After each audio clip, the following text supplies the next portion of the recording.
Olá pessoal, tudo bem? Meu nome é Rafael, eu sou professor de Ciências e hoje o objetivo com vocês é revisar parte do capítulo 1, iniciando em circuitos elétricos, revisar o capítulo 2, máquinas elétricas e no finalzinho falar o que a gente vai estudar nos próximos capítulos, no caso, capítulo 3 e capítulo 4. Mas olha só, antes de começar a falar de circuitos elétricos, eu preciso revisar com vocês dois conceitos muito importantes. O primeiro conceito é a definição do que é um material condutor. Olha só, material condutor é definido como um material que apresenta facilidade na mobilidade, no movimento de elétrons em seu interior. E, na oposição, nós temos os materiais isolantes, que são definidos como materiais que apresentam dificuldade na mobilidade, no transporte de elétrons no seu interior. Professor, estou confuso, me dá exemplo. Te dou exemplo sim. Por exemplo, eu posso citar como materiais condutores os metais em geral, o ouro, a prata, o cobre, e de material isolante nós temos o vidro, a borracha, a madeira, o isopor. São materiais que apresentam dificuldade de trânsito de elétrons no seu interior. Olha só, tendo esses conceitos um pouco mais claros na nossa cabeça, vamos para o quadro aqui que tem um esquema de circuito elétrico. Olha só, eu fiz um desenho aqui que representa um circuito elétrico simples, em que eu tenho uma lâmpada que está conectada com um fio condutor, tem uma pilha que representa o meu gerador, e tem uma resistência que eu fiz um zigue-zague que representa a resistência. É assim que a gente representa a resistência em física. Olha só, circuito elétrico é definido como um circuito fechado por onde passa a corrente elétrica. Professor, estou muito confuso, tem muito conceito, não consegui compreender esse circuito elétrico ainda. Olha só, para facilitar, eu fiz aqui os três componentes que integram um circuito elétrico, que são fundamentais no circuito elétrico, que é a corrente elétrica, a tensão elétrica e a resistência, estão em vermelho. Vamos definir cada um deles aqui para depois a gente voltar aqui nesse circuito e conseguir compreender melhor. A corrente elétrica ela é definida como movimento ordenado de elétrons. É simples assim. Professor, como assim movimento ordenado de elétrons? Imagina milhões, trilhões de elétrons indo em uma direção de forma organizada. Isso é a definição de corrente elétrica. Agora, professor, como que esses elétrons vão andar de forma ordenada, organizada? É por causa do segundo fator aqui que eu vou explicar agora, que é a tensão elétrica, ou diferença de potencial, também por chamado de DDP. A tensão elétrica é um pouco mais abstrata para a gente compreender. Eu vou ter que utilizar então essa tampa plástica e esse durex para explicar para vocês. Olha só, a tensão elétrica ou diferença de potencial vai funcionar mais ou menos como eu vou explicar nesse exemplo. Olha só, eu vou pegar essa tampa, vou levantar aqui, e eu tenho o ponto A e o ponto B. E se eu colocar meu durex no ponto A, e se eu não me mexer muito, ele não vai ir para o ponto B. Por quê? Porque a diferença de altura entre o ponto A e o ponto B é zero, porque estão na mesma altura. Então, por causa da diferença de altura entre o ponto A e o ponto B, meu durex não consegue ir para o ponto B, porque não tem diferença nenhuma.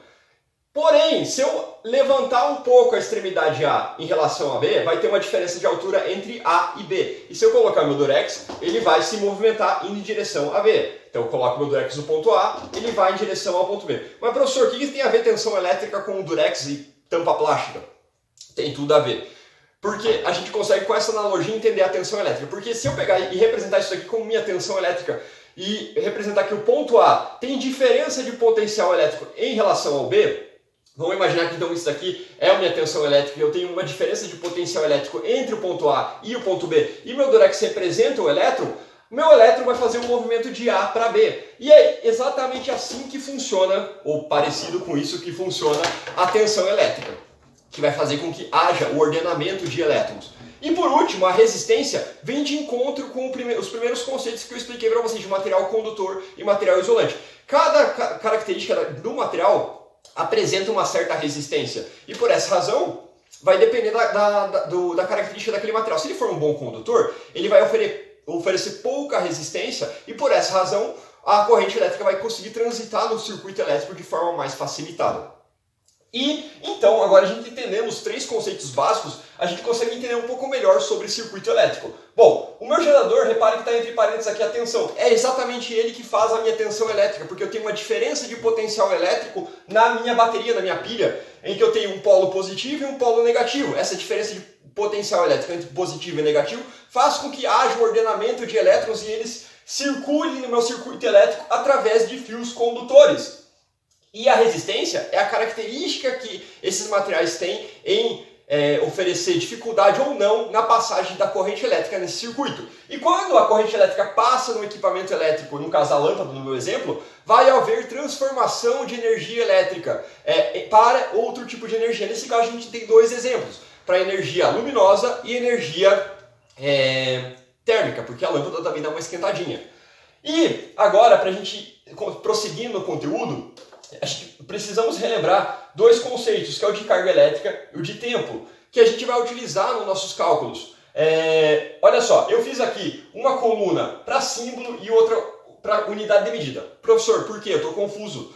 Olha só, o símbolo ele é a letra que a gente vai utilizar nas nossas fórmulas. E a unidade de medida é quando a gente encontra o resultado. Então, olha só, na corrente elétrica, o símbolo utilizado é a letra I. Porém, quando eu encontro o resultado de corrente elétrica, ele me dá em ampere, que eu represento pela letra A maiúscula. A tensão elétrica eu represento na fórmula pela letra U maiúscula, mas quando eu encontro o resultado, me dá em volts, ou eu represento com a letra V maiúscula.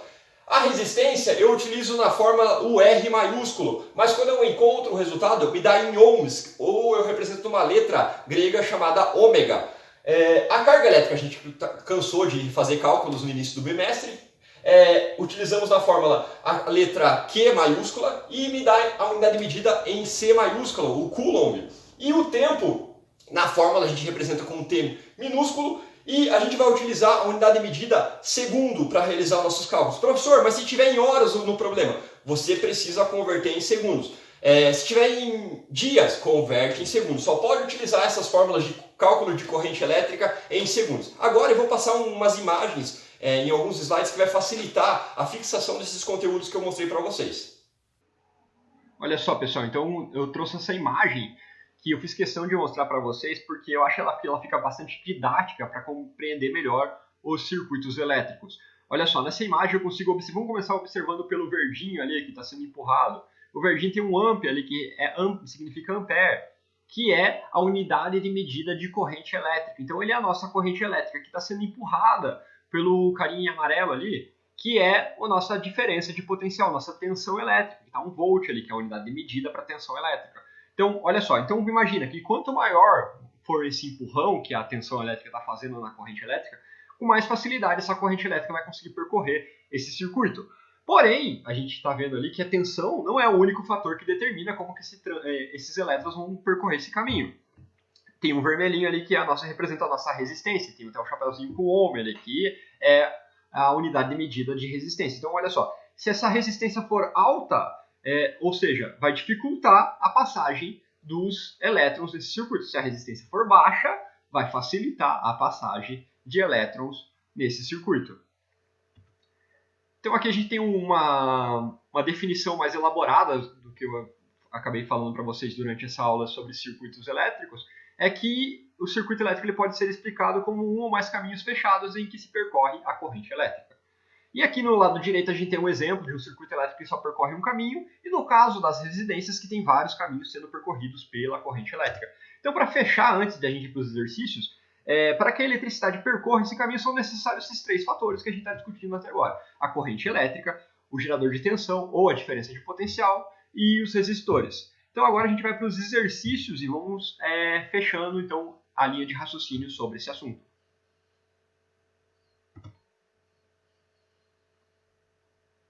Vamos lá então iniciar a correção na página 27 do seu livro didático, iniciando pelo exercício 1, o que é corrente elétrica? Corrente elétrica então é um movimento ordenado de elétrons.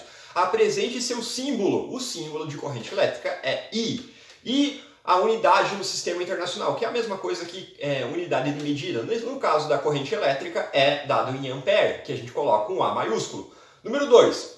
Número 2 a gente vai fazer um cálculo de corrente elétrica, que usa a fórmula corrente elétrica I igual a carga elétrica Q dividido por T. E precisamos usar o T sempre em segundos. E aí a minha dica é, coloca a fórmula, coloca as letras que precisamos extrair, as informações, porque às vezes extrair a informação é mais difícil do que realizar o cálculo matemático. Então tenta se organizar para não se perder. Vamos lá. Por um fio passa uma carga elétrica de 600 coulombs. Então carga elétrica Q 600 coulombs. por um intervalo de tempo de 120 segundos. Olha só, está em segundos, não preciso converter.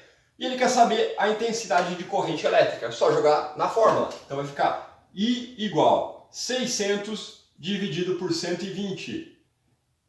Corta os zeros, vai ficar 600 dividido por 12, que é igual a 5 amperes, porque é a unidade de medida de corrente elétrica. Exercício 3. Se no caso anterior o intervalo de tempo fosse 5 minutos, qual seria a corrente elétrica que passaria por esse fio? Olha só, se está em minutos, preciso primeiro converter em segundos. 5 minutos equivale a 300 segundos. Então vamos colocar o tempo aqui. A carga elétrica é o mesmo do exercício anterior, e é só calcular a intensidade agora. Joga na fórmula. I igual 600 dividido por 300, corta os zeros, 6 dividido por 3, 2 amperes. Exercício 4. Uma pilha completamente carregada com uma carga elétrica de 9.000 coulombs. Já me deu o valor de carga elétrica. Coloca aqui então. E um aluno resolve ligar essa pilha a uma lâmpada com corrente elétrica constante de 1,5 amperes. Então ele está me dando o valor da corrente elétrica. E ele quer saber por quanto tempo essa lâmpada consegue ficar ligada com essa pilha. Joga na fórmula. Então vai ficar 1,5 igual 9.000 dividido por T. Tá, esse valor está dividindo, passa para o outro lado multiplicando. Vai ficar 1,5T igual a 9.000. Não me adiantou muita coisa, então eu tenho que isolar. Esse 1,5 está multiplicando com o T, passa dividindo. Vai ficar então T igual 9.000 dividido por 1,5. Esse valor é 6.000. 6.000 o quê? No caso do tempo, a gente está procurando quantos segundos ficam ligados. Então fica 6.000 segundos ligada essa pilha. Exercício 5. Associe as colunas conforme o efeito da corrente elétrica. Chuveiro elétrico é um efeito Joule ou efeito térmico, então 1. Fechaduras elétricas é o efeito magnético, então 3. Lâmpadas fluorescentes é o efeito luminoso, então 2. E aquecedores elétricos, efeito Joule ou efeito térmico, 1. O que são geradores elétricos? E cite pelo menos 3 geradores. 3 exemplos de geradores elétricos. Então olha só, o gerador elétrico é um dispositivo que é capaz de causar tensão elétrica. Como exemplo, a gente pode dar a pilha, a bateria, a tomada, a usina e assim por diante. Defina resistência elétrica e indique o seu símbolo e sua unidade no sistema internacional. A resistência, então, é a dificuldade que certo material tem, ou facilidade, de movimento de elétrons no seu interior. E a sua unidade, no caso, no sistema internacional, é dado em ohms e o símbolo na forma é dado pelo R maiúsculo. Exercício 8. E nesse exercício a gente vai usar a linha de raciocínio daquela imagem que eu mostrei para vocês sobre circuito elétrico, que tem 3 bonequinhos, um empurrando, outro segurando com uma corda, que representa a resistência, a corrente elétrica e a tensão. Marque V ou F para cada afirmativa. Afirmativa A. Para uma resistência constante, quanto maior a tensão, ou seja, aquele bonequinho que empurra a corrente elétrica, maior tem de ser a corrente elétrica? Sim, porque ele está empurrando mais, então a maior tem de ser a corrente elétrica. B. Para uma mesma tensão, quanto maior a resistência, aquele bonequinho está segurando com a corda, maior tem de ser a corrente elétrica? Não, porque ele está impedindo, dificultando a passagem da corrente elétrica. Afirmativa C. Para uma mesma tensão, quanto menor a resistência, ou seja, ele está afrouxando aquela corda, maior tem de ser a corrente elétrica? Sim. E para uma mesma resistência, quanto menor a tensão, maior tem de ser a corrente elétrica? Falso. Então ficou VF, VF. Na questão 9 é para a gente calcular a resistência, e para a gente precisa utilizar essa fórmula aqui. Resistência igual a tensão dividido pela corrente elétrica. Faz lá, então, como eu falei para vocês, coloca as variáveis que a gente poder extrair do problema. Então, um ferro de passar roupa está ligado a uma tensão de 220 volts, que é o valor de U. E passa uma corrente elétrica de 10 amperes, valor de I. E ele quer saber qual que é o valor da resistência. Então, joga na fórmula. Resistência igual a 220 dividido por 10. Corta o zero, fica 22 dividido por 1, 22 ohms. Exercício 10. Um chuveiro elétrico de 11 ohms, ou seja, resistência, quando ligado a uma tomada de tensão elétrica de 110 volts, determine a corrente elétrica. Então ele quer saber o valor de corrente elétrica. Joga na fórmula, vai ficar 11 igual a 110 dividido por I. Passo o I para o outro lado multiplicando, vai ficar 11I igual a 110. Isolamos o I então, I igual 110 dividido por 11, que é igual a 10 amperes.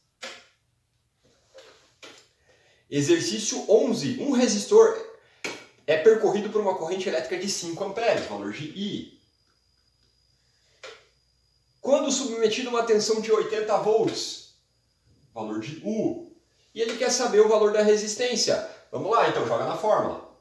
R igual 80 dividido por 5, que é igual a 16 ohms. Chegou na solução. Exercício 12. Tem um enunciado bem grande ali que ele te pergunta por que os pássaros, quando pousam no fio de alta tensão, não levam choque.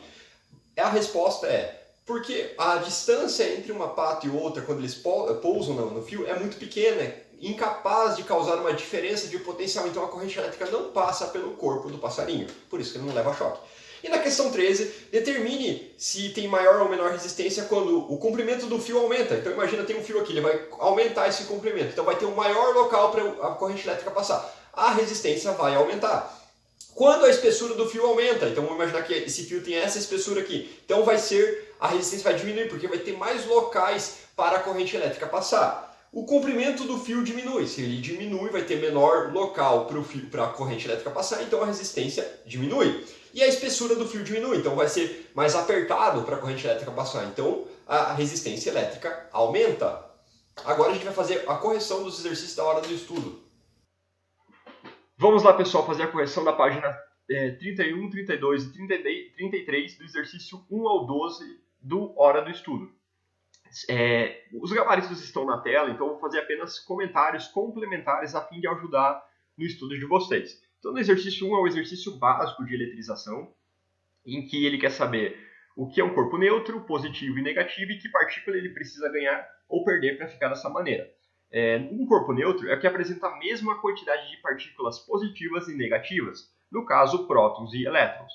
Um corpo negativo ele tem que ter mais partículas negativas, ou seja, elétrons.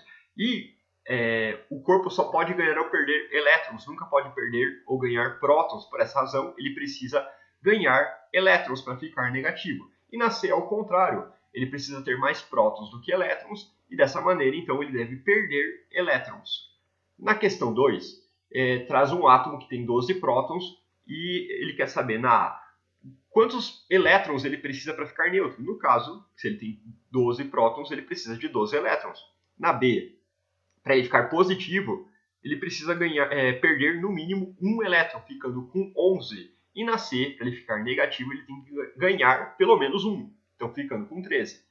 Na questão 3, é uma questão um pouquinho mais complexa, que é da UFLA de Minas Gerais, inclusive, em que eu tenho dois processos de eletrização envolvidos aqui. Na verdade, eu tenho o contato e uma espécie de indução, mas não é bem uma indução, é um similar. Olha só, que eu aproximo um bastão eletrizado positivo de duas esferas de mesmo tamanho. Quando eu aproximo sem encostar, eu estou polarizando as minhas cargas. Por causa da atração com o bastão positivo, as cargas negativas vão se concentrar na esfera 1. E no próprio enunciado fala que depois elas foram afastadas, e por essa razão, a alternativa é C. Na questão 4, eu tenho três corpos, A, B e C, e é uma questão que pergunta sobre atração e repulsão de cargas elétricas. O que é importante saber? Que quando eu tenho cargas de mesmo sinal, eu tenho repulsão. Quando eu tenho cargas de sinais opostos, eu tenho atração. E por essa razão, eu consigo inferir que a alternativa D, A e C, tem cargas elétricas de sinais diferentes. Na questão 5, é uma pergunta sobre o resultado final dos processos de dos principais processos de eletrização: atrito, contato e indução. No atrito, os corpos sempre terminam com sinais contrários, porque um ganhou e o outro perdeu elétrons quando eu atrito um com o outro. No contato, existe uma distribuição de cargas elétricas, então eles terminam com o mesmo sinal. E na indução, termina com sinais contrários à carga elétrica do indutor. Na questão 6, é um cálculo dos casos especiais da eletrização por contato, em que eu tenho esfera que tem 1 coulomb e a outra tem -2. Como elas têm o mesmo tamanho, eu só faço um cálculo de média e vai me dar um valor de menos 0,5, letra D. Então, as duas esferas terminaram com menos 0,5 coulombs. Na questão 7, uma questão também da IF de São Paulo, e ela fala sobre raios e para-raios. E a letra é a letra D. Elétrons passam do para-raios para a nuvem. E observe na figurinha que a nuvem está eletrizada de forma positiva. Então, a letra D é o gabarito. Na questão 8, tem um enunciado bem grande. E nesse enunciado fala sobre explicações mitológicas sobre o raio, como a ciência depois começou a explicar melhor esse fenômeno. Mas resumindo a resposta ali, eu posso colocar dois processos de eletrização responsáveis pela formação do raio. Primeiro está o atrito envolvido, em que eu tenho partículas de gelo colidindo umas com as outras nas nuvens. E depois o processo de indução, que a gente observa a descarga elétrica, que a gente chama de raio. Na 9, vem de encontro, que a gente conversou bem no início dessa aula, para listar os materiais que são bons condutores. Então, são os metais em geral, alumínio, ferro, cobre, ouro. Na 10, é para identificar os efeitos da corrente elétrica com os equipamentos elétricos. Então, tentar, por exemplo, o rádio ele converte energia elétrica em sonora. Então, é letra A. Por exemplo, a televisão, além da sonora, tem a luminosa. Então, é para identificar esses efeitos da corrente elétrica. Na questão 11, é um cálculo de corrente elétrica. I igual a Q vezes dividido por T. Repare que o tempo está dando em segundo, então não precisa fazer nenhum tipo de conversão. E esse resultado, então, vai passar uma corrente elétrica de 20 amperes no fio condutor, que passa 60 coulombs de carga elétrica. E na questão 12, uma corrente elétrica de 2,2 amperes percorre um equipamento elétrico de resistência igual a 50 ohms. Determine a tensão. Então, utilizar a fórmula R igual a U dividido por I, esse valor vai ser, a tensão, então, termina com 110 volts. E para finalizar a revisão do capítulo 1, eu trago como sugestão para vocês, ainda mais que vocês estão aí na quarentena, eu construí aqui um circuito elétrico utilizando limão para poder ligar essa calculadora. Reparem, então, que tem 4 unidades de limão e eles vai ligar essa calculadora. Professor, por que você utilizou 4 unidades de limão? Porque uma não foi suficiente para gerar a tensão suficiente para ligar essa calculadora. Mas atenção, eu utilizei, além do limão, um fio e também um clipe de metal e do outro lado aqui, uma moeda de cobre de 5 centavos. Dica, pesquisem por que eu fiz isso. E também eu fiz um outro circuito elétrico aqui, em que eu utilizei fio de cobre, uma pilha, 2 pilhas, e eu fechei meu circuito com uma palha de aço. E quando eu fechei meu circuito elétrico na palha de aço, a palha de aço não conseguiu resistir à minha corrente elétrica, e por isso deu uma espécie de curto-circuito. E a gente está observando aí o efeito da corrente elétrica, o efeito Joule e o efeito luminoso. Pessoal, agora a gente vai começar a revisão do capítulo 2, máquinas elétricas. Nesse capítulo, eu vou trabalhar com vocês os conceitos que estão no quadro. Também vou corrigir os exercícios que faltaram de serem feitos nesse capítulo. Então, primeira coisa, máquinas elétricas, a gente trabalha com um ramo da física chamado eletromagnetismo. O que é o eletromagnetismo? É a relação entre a eletricidade e o magnetismo. E por que isso está sendo objeto de estudo nesse capítulo? Porque ele está diretamente relacionado com as máquinas elétricas. Outra coisa importante é a diferença entre o ímã natural e o ímã artificial. Ambos eles são capazes de atrair substâncias ferromagnéticas, porém um sofreu alteração humana e o outro não. No caso, o ímã natural não sofreu nenhum tipo de interferência humana, já no ímã artificial sofreu algum tipo de processo de imantação. E para finalizar esses conceitos que estão no quadro, é bom a gente definir o que é um motor elétrico, o que é um gerador e o que é um transformador. O motor elétrico é um dispositivo que é capaz de alterar a energia elétrica para outro tipo de energia. Por exemplo, o liquidificador. O liquidificador tem um tipo de motor elétrico. Por quê? Ele converte energia elétrica para energia mecânica. Está movimentando as hélices ali para poder fazer um suco, por exemplo.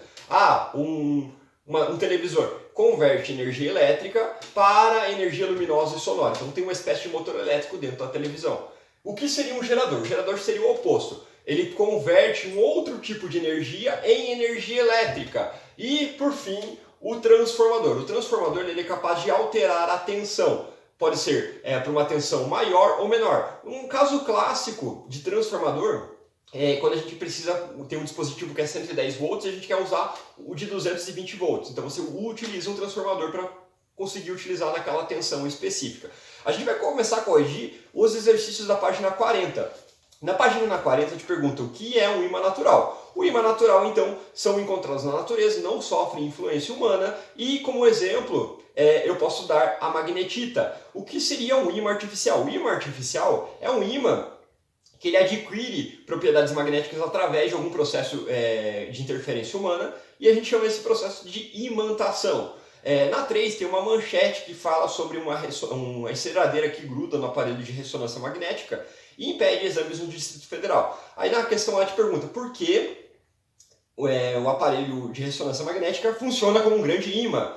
Qual o grupo de materiais que você acha que pode ser preponderante na enceradeira? São os ferromagnéticos, pois são fortemente atraídos pelos ímãs. Na questão B, te pergunta por que é comum solicitar que você tire todos os itens que podem ferromagnéticos do seu corpo. Porque eles podem serem atraídos pelo objeto que faz o exame, a ressonância magnética, e aí pode causar algum tipo de transtorno. Na questão 4, por que fala que se aproximar um cartão bancário de um ímã ou um eletroímã, como um alto-falante, pode inutilizar? É porque naquele espécie que tem na tarja do cartão, ele é imantado, ele tem algumas substâncias ali. Quando você coloca isso num ímã, num eletroímã, altera toda a configuração e aí inutiliza o cartão. E na 5, ele pergunta, um ímã em forma de barra atravessa uma espira retangular, como mostra a imagem. Sabendo que esse é um caso de um fluxo magnético sobre a espira e está variando, descreva o que acontecerá na espira enquanto o ímã se movimenta. Então, basicamente, aparecerá uma corrente elétrica induzida. E assim a gente finaliza esses exercícios. Agora a gente vai para os exercícios da hora do estudo desse capítulo. Vamos lá, pessoal. Vamos fazer a correção das páginas 53 e página 54 da hora do estudo. Os gabaritos que não estiverem na tela, assim que a gente sair dessa apresentação, eu passo para vocês a correção. E os que estão na tela, os gabaritos que estão na tela, eu vou fazer comentários complementares a fim de auxiliar no estudo de vocês. Na questão 1 é sobre magnetismo. Informações centrais. Primeiro, que quando eu aproximo polos magnéticos iguais, eu observo repulsão. E quando eu aproximo polos magnéticos diferentes, eu observo o fenômeno de atração. Também, informação importante, que a Terra ela pode ser considerada um grande ímã por causa da sua magnetosfera. E na questão C e D, as informações centrais é que quando passa a corrente elétrica por um fio, sim, é capaz de provocar efeitos magnéticos. É o que a gente está vendo nesse capítulo de máquinas elétricas. Na questão 3, traz uma informação sobre um motor de arranque. E na pergunta A, ele quer saber qual é a potência desse motor quando é fornecida uma corrente de 100 amperes. É jogar na fórmula POT igual vezes I, vai dar 1.200 watts. Na B, ele quer saber qual a energia fornecida por essa bateria durante 20 segundos. É jogar na fórmula E igual a POT vezes T e vai me dar um valor de 24.000. Na questão C, ele quer saber se existe uma explicação quando é dada a partida no carro dos outros dispositivos elétricos serem desligados. Sim, existe uma explicação. É porque quando é dada a partida, não quer se desperdiçar a energia para outros dispositivos elétricos. O foco é dar partida no carro. Na questão 4, é sobre o funcionamento de um chuveiro elétrico. Então, preenchendo as lacunas. Basicamente, o chuveiro apresenta uma resistência no seu interior. E quando passa a corrente elétrica, ela é aquecida, aquece essa resistência e a gente observa o fenômeno de efeito térmico ou efeito Joule, gabarito, letra E. Na questão 5, traz um enunciado, um anúncio sobre uma lâmpada fluorescente em relação a uma lâmpada incandescente e pergunta qual é a economia se eu trocar uma pela outra. E a economia é o gabarito da letra E, 0,045. Na 7, pergunta o que é um dínamo. O dínamo é um dispositivo que transforma energia mecânica, ou seja, energia de movimento, em elétrica. E na questão 8 pergunta qual é a diferença e semelhança do dínamo em relação a uma usina eólica. A semelhança é que ambos produzem energia a partir do movimento, ou seja, a partir de energia mecânica, e transforma em energia elétrica. A diferença é que o dínamo não consegue fornecer em larga escala. Na B, pergunta a semelhança e a diferença entre um dínamo e uma usina termoelétrica. A resposta é bem parecida com a letra A. É que a semelhança é que ambos também trabalham com energia mecânica, e a diferença é que o dínamo não consegue fornecer energia em larga escala. Na 9, a pergunta é: qual é o papel dos transformadores na transmissão e na distribuição de energia elétrica? A resposta central está na primeira frase, que os transformadores servem para alterar a tensão de um circuito elétrico. E na 10, ele pergunta: transformadores são aparelhos que alteram a tensão elétrica. Ele te traz uma informação de um transformador que tem de 110 volts e que são necessárias 50 voltas nesse transformador para ele trabalhar com 110 volts. E pergunta se eu tiver no transformador de 220 volts, qual é o número de voltas necessárias.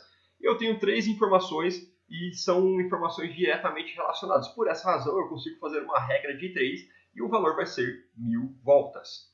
Pessoal, então para finalizar a correção dos exercícios da página 53 e 54, faltaram os gabaritos do exercício 2, 5 e 6. Eu estou mostrando aí para vocês. Basicamente, então, são cálculos de consumo de energia elétrica e de potência elétrica. Então, para quem ficou com um pouco de dúvida, faz uma pausa aí e verifica como foi a linha de raciocínio. Então, pessoal, para a gente estar quase finalizando esse bate-papo, então, basicamente, eu vou recomendar para vocês observarem no livro didático de vocês que existem diversos QR Codes. Esses QR Codes serão úteis que quando você utiliza o seu celular, vai te enviar para algum tipo de vídeo, algum tipo de atividade que vai te auxiliar na realização dos seus exercícios, no seu plano de estudo. Também recomendo fortemente a resolução das trilhas disponíveis no Positivo On. E também, na página 49, tem uma sugestão para a realização de um motor elétrico. No final desse vídeo, eu vou pegar e vou mostrar os motores elétricos que eu fiz na minha casa. E aí, para dar uma inspirada em vocês para fazer esse motor elétrico. E também, como a gente está finalizando agora o capítulo de máquinas elétricas, e eu prometi para vocês no início que eu ia falar o que a gente ia estudar nos próximos capítulos, o próximo capítulo vai ser o estudo do Sol, da Terra e da Lua. Basicamente, astronomia. A gente vai entender os movimentos da Terra, o que os movimentos influenciam da vida na Terra, para chegar no capítulo 4 e estudar o clima na Terra. Quais são os fatores terrestres e astronômicos que influenciam o clima na Terra e, consequentemente, como que o clima vai influenciar a vida. Então é isso, espero que vocês se cuidem, tomem bastante água, lavem as mãos, fiquem em casa e desejo tudo de melhor para vocês. Tchau, tchau!